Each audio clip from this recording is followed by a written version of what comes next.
नमस्कार दोस्तों। आज मैं आपको बताने जा रहा हूँ बांदा में मुहर्रम के इतिहास के बारे में। मुहर्रम इस्लामी साल का पहला महीना होता है और ये शोक और कुर्बानी की याद का प्रतीक है। करबला की जंग में हज़रत इमाम हुसैन और उनके साथियों ने इंसाफ और सच्चाई की खातिर अपनी जानें कुर्बान कर दीं। उसी की याद में पूरी दुनिया में मुहर्रम मनाया जाता है। अब अगर बात करें बांदा की, तो यहाँ मुहर्रम का इतिहास बहुत पुराना है। कहते हैं कि नवाबों और पठानों के ज़माने से यहाँ ताजिए बनते आए हैं।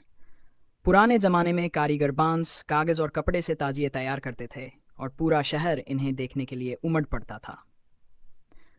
बांदा की खास बात यह है कि यहाँ मुहर्रम केवल एक मजहबी रस्म नहीं, बल्कि गंगा जमुनी तहजीब की पहचान है। हिंदू और मुस्लिम दोनों मिलकर ताजियों की देखरेख, सजावट और जुलूस में हिस्सा लेते हैं। कई जगहों पर मोहल्ले के लोग मिलकर ताजिए उठाते हैं और शेरो अज़ा की मजलिसें भी होती हैं। पुराने लोगों का कहना है कि बांदा में मुहर्रम के दौरान रात भर ढोल, नगाड़े और मातमी धुनें गूंजती थीं। बच्चे, बुजुर्ग, औरतें सब ताजिए देखने जाते थे। कई परिवार पीढ़ियों से इस परंपरा को निभाते आ रहे हैं। आज भी बांदा के अलग अलग मोहल्लों में मुहर्रम बड़े एहतराम से मनाया जाता है। चाहे छोटे छोटे ताजिए हों या बड़े बड़े, सबकी शान अलग होती है। ताजियों के साथ जुलूस निकलता है और लोग इमाम हुसैन की शहादत को याद करते हुए मातम करते हैं। यानी कि बांदा में मुहर्रम सिर्फ एक धार्मिक पर्व नहीं, बल्कि भाईचारे और इंसानियत की मिसाल है। बांदा मुहर्रम की मैं आपको पूरी ऐतिहासिक जानकारी देने जा रहा हूँ। वीडियो अच्छा लगे तो बुंदेली लहर चैनल को सब्सक्राइब अवश्य करें। मुहर्रम की 10वीं तारीख हमें ताजियादारी व मंजलिस से और सैन मुहर्रम को सारे ताजियों गलूसनगर के मध्य से गुजरकर शाम के वक्त करबला के हाते में दफन करने और नदी में सिराने के लिए गुजरता है, जिसमें शहर के हजारों मुसलमान मर्द और औरत सम्मिलित होते हैं। बल्कि शहर के चारों तरफ 10-10, 5-5 मील के देहाती नागरिक भी आकर शरीक होते हैं। नवी मुहर्रम व 10वीं की मध्यरात्रि सवारियों का एक विशेष आयोजन देखने में आता है। शहर के अधिकतर इमाम बाड़ों में उसी मोहल्ले और आसपास के नवयुवक इसके लिए तैयार किए जाते हैं, जो मुहर्रम की पहली तारीख से मुहर्रम का रोज़ा रखते हैं। इसमें हिंदू मुसलमान का कोई भेद नहीं होता, बल्कि अब तो हिंदू लड़के मुसलमान लड़कों से ज़्यादा इसमें हिस्सा लेते हैं।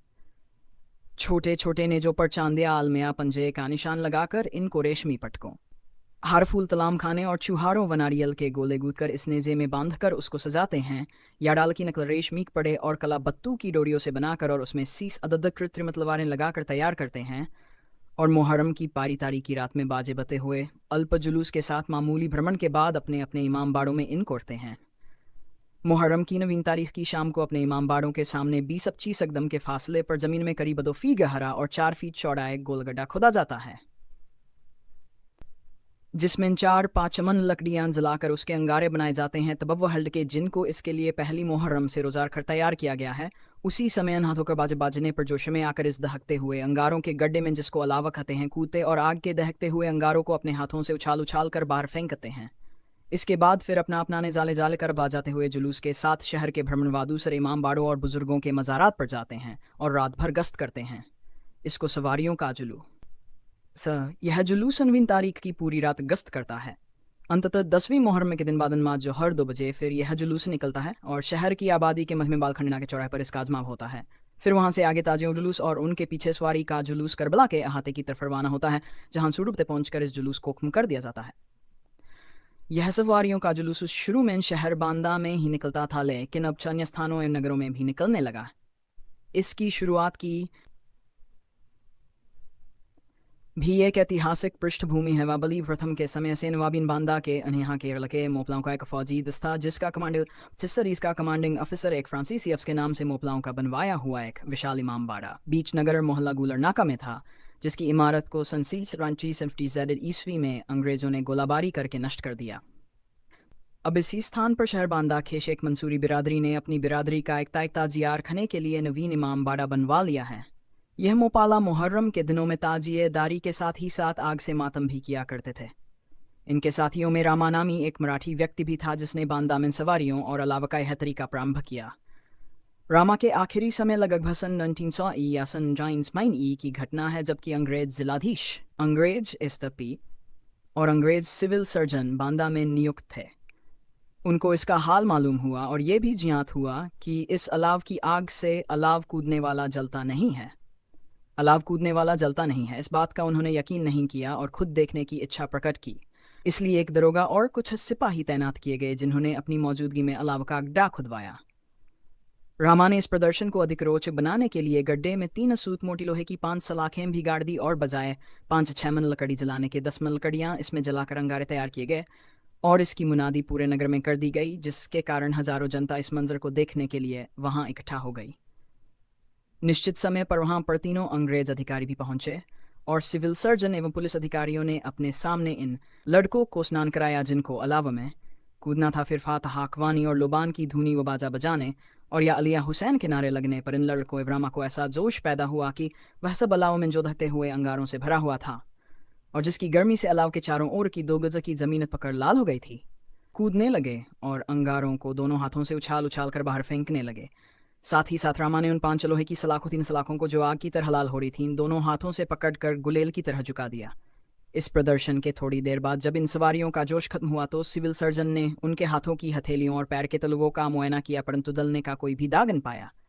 इस घटना ने अनपढ़ वर्ग पर कुछ ऐसा प्रभाव डाला कि अब करीब 20-60 साल का समय गुजर जाने के बाद भी करीब कई 100 आदमी अलाव कूदने का यह प्रदर्शन करते हैं और इसमें हिंदू मुसलमान का कोई भेद नहीं पाया जाता है। मुहर्रम का चांद नजर आने पर उसी रात्रि अब्बासी बेगम के, जो मीर अकबर अली खान सर रिश्तेदार की बीबी थी, ताजिया का जुलूस निकलता था जो आधी रात तक गश्त करने के पश्चात वापस ले जाया जाता था। पहली मुहर्रम को राम प्रसाद चिकवे का ताजिया उठाया जाता था, जिसमें हिंदू मुसलमानों के अतिरिक्त पूरी चिकवा बिरादरी के हिंदू सम्मिलित होते थे। इस ताजिए का जुलूस पूरी रात गश्त करता था। इसी तरह तीसरी मुहर्रम को जुलाहों बुनकरों का, चौथी मुहर्रम को दरी वालों का, 5वीं तारीख को मनिहारों का, 6वीं तारीख को नदाफान व अशरफ बाजे वाले का और मेहरों का ताजिया उठाया जाता है, जिसका जुलूस पूरी रात गश्त करता है।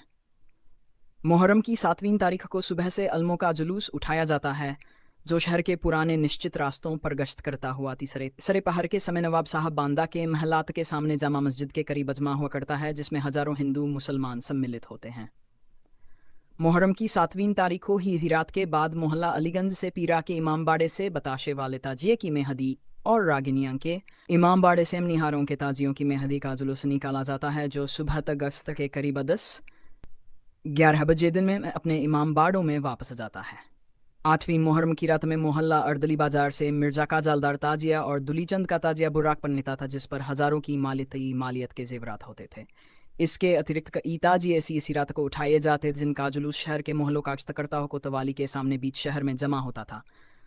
अब अलग अलग ताजिए उठाना बंद हो गए, सिर्फ अब बिरादरी वालों के ताजिए बाकी रह गए हैं, जो अपने नियमानुसार निश्चित तारीख में अपने अपने इमाम बाड़ों से उठाए जाते हैं और निश्चित रास्तों से गुजरकर कोतवाली के सामने से गुजरते हुए अपने अपने इमाम बाड़ों को वापस चले जाते हैं। फिर 10वीं मुहर्रम रोज़ा शुरा को सुबह से तमाम ताजियों का जुलूस निकलता है, हुआ तीसरे पहर के करीब अलखंडी नना का पर जमा होता है और वहां सवारियों के जुलूस के साथ साथ करबला में दफन करने और के नंदी में ठंडा करने के लिए जाता है। 9वीं मुहर्रम की रात में कोई ताजिया नहीं उठाया जाता है। बयान किया जाता है कि 9वीं तारीख की रात में बर्न साहब के इमाम बाड़े से मोपलाओं का ताजिया उठाया जाता था। वह इतना बड़ा होता कि उसको संभालने के लिए डोरियां बांधी जाती थीं और शहर भर के सारे हम्माल और कहारिस को इमाम बाड़े से करबला वंदरिया तक पहुंचाने के लिए लगाए जाते। इस ताजिए की जगह अब जुलूस ने ले ली है।